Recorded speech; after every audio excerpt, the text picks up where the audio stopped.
तब्बल 800 वर्ष जुनी परंपरा एका उत्तम कथानकाच्या रूपात आपल्या समोर येते. येस, दशावतारचा ट्रेलर रिलीज झालाय आणि बॉस एक नंबरचा ट्रेलर आहे.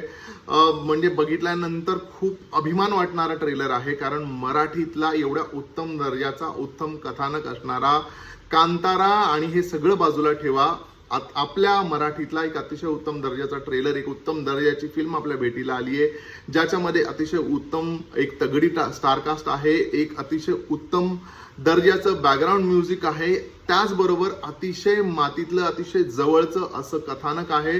सो आता आपली जबाबदारी आहे, जिकडे आपण एकीकडे कंप्लेंट करतो की चांगल्या फिल्म्स मराठीत येत नाही, तर उत्तम दर्जाची फिल्म आपल्यासाठी आलेली आहे. त्यामुळे 12 सप्टेंबरला बिलकुल एक्सक्यूज न देता थिएटरमध्ये गर्दी करून ही फिल्म जरूर बघायची आहे. मी खूप एक्साइटेड आहे. लवकरात लवकर फिल्म बघून तुमच्यासाठी त्याचा रिव्ह्यू घेऊन येणार आहे. तोपर्यंत तुम्ही जर का ट्रेलर बघितला नसेल तर पटापट जाऊन ट्रेलर बघा आणि माझा रिव्ह्यू कसा वाटला मला कॉमेंट करून नक्की सांगा. भेटूया पुढच्या रिव्ह्यू मध्ये. तोपर्यंत स्टे ट्यून.